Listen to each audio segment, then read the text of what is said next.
সৌদ অসম আদিবাসী ছাত্ৰ সন্থা কেন্দ্ৰীয় সমিতিৰ সভাপতি সন্মানীয় গডবিন হেমব্ৰম তথা সম্পাদক অমৰজ্যোতি চোৰেন ডাঙৰীয়াৰ নিৰ্দেশ মৰ্মে আজি আমি সৌদ অসম আদিবাসী ছাত্ৰ সন্থা ওদালগুৰি জিলা সমিতিয়ে আজি ভেৰগাঁও মহকুমা অধিপতিৰ কাৰ্যালয় সন্মুখত 2 ঘণ্টীয়া অৱস্থান ধৰ্মঘট কাৰ্যসূচী আয়োজন কৰিছোঁ। আমাৰ লগে লগে বিভিন্ন অসমত বিভিন্ন জিলা সমিতিও এনেধৰণৰ কাৰ্যসূচী আয়োজন কৰিছে আৰু আজি এই ভেৰগাঁও মহকুমাধিপতি কাৰ্যালয়ৰ সন্মুখৰ পৰা আমি এই ধৰ্ণা কাৰ্যসূচীৰ যোগেদি আমি অসমৰ মুখ্যমন্ত্ৰী তথা হেমন্ত বিশ্ব শৰ্মা ডাঙৰীয়াক আমি দাবী জনাব বিচাৰিছোঁ। তেখেতসকলে অসমত চৰকাৰ অহাৰ পূৰ্বে তেখেতসকলে প্ৰতিশ্ৰুতি প্ৰদান কৰিছিলে যে অসমৰ আদিবাসী তথা চাহ শ্ৰমিকক তেখেতসকলে ভূমিৰ অধিকাৰ প্ৰদান কৰিব আৰু দৈনিক মজুৰি 351 টকা দিম বুলি প্ৰদান কৰিছিলে। কিন্তু সেই সময়ৰ কালচোৱাত আজি আমি যদি চাম কেলকুলেশ্যন এটা কৰি চাম ন্যূনতম মজুৰি যিটো চৰকাৰে নিজে আইন বনাইছে, ন্যূনতম আইন মজুৰি তেখেতসকলে নিজে আইন বনাইছে, সেই আইনটো এই আমাৰ চাহ শ্ৰমিকৰ ওপৰত লাগু কৰা নাই। তেখেতসকলে নিজেই এটা আইন ভংগ কৰি আছে। আমি বিচাৰিছোঁ এই চাহ শ্ৰমিকৰ যিটো উচিত মূল্য তেখেতসকলে যি হাড়ে প্ৰাণে যিটো কষ্ট কৰি যিটো শ্ৰমৰ বিনিময় পাব লাগিছিল, উচিত মূল্য পাব লাগিছিল, তেখেতসকলে এই মূল্যখন আজিলৈকে প্ৰদান কৰিবলৈ অসম চৰকাৰে পৰা নাই। সেইকাৰণে আমি অসম চৰকাৰক ধিক্কাৰ জনাইছোঁ, ভাৰত চৰকাৰক ধিক্কাৰ জনাইছোঁ। তেখেতসকলে এই অসমৰ আদিবাসী তথা চাহ শ্ৰমিকৰ দুখ তেখেতসকলে বেদনা বুজি পাবলৈ পৰা নাই আজিলৈকে।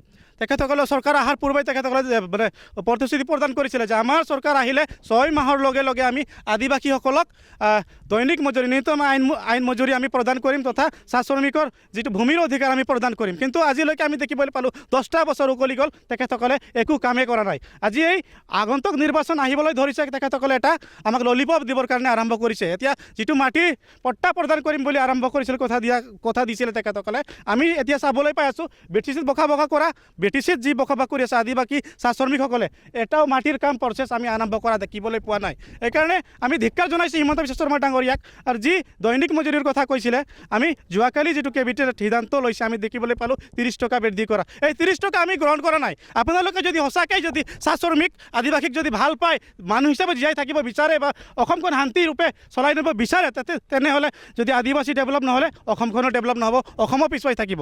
তেখেতসকলে ন্যূনতম মজুৰি আইন লাগু কৰিব লাগে আৰু কমচে কম এই চাহ শ্ৰমিকক 600 টকা প্ৰদান কৰিব লাগিব দৈনিক মজুৰি।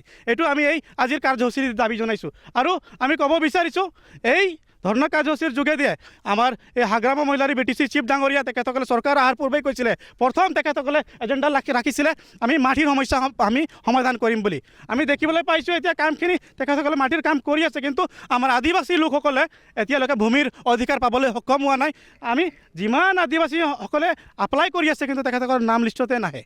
আমি এইটো কাৰণটো আমি সুধিব বিচাৰিছোঁ হাগ্ৰামা মহিলাৰীক, তেখেতৰ যদি সঁচাকৈ যদি দিবলৈ মন আছে আপোনালোকে ভালকৈ কাম কৰক। আৰু যি আমাৰ এই BTCত বসবাস কৰা চাহ শ্ৰমিকসকলৰ ভূমিৰ পট্টা অতি সোনকালে BTC এই যি আগন্তুক নিৰ্বাচন আহি আছে, বিধানসভা নিৰ্বাচনৰ পূৰ্বে প্ৰদান কৰিবলৈ আপোনালোকে আৰম্ভ কৰক। অন্যথা কিন্তু আমি আদিবাসী ছাত্ৰ সন্থা তথা চাহ শ্ৰমিকে এই BTCৰ পৰা হাগ্ৰামাকো আগন্তুক আমি খেদিবলৈ তৈয়াৰ আছোঁ আৰু এই হিমন্ত বিশ্ব শৰ্মাকো খেদিবলৈ আমি তৈয়াৰ আছোঁ। তেখেতসকলক আমি চেলেঞ্জ কৰিব বিচাৰিছোঁ, তেখেতসকলক আমি যি আমাৰ মা দেউতাৱে শ্ৰম কৰি কিনে যিটো 250 টকা পায়, তেখেতসকলক আমি 1 মাহ বহাই কিনে ঘৰত 250 টকা দিম। তেখেতসকলে চলিব পাৰিব নেকি?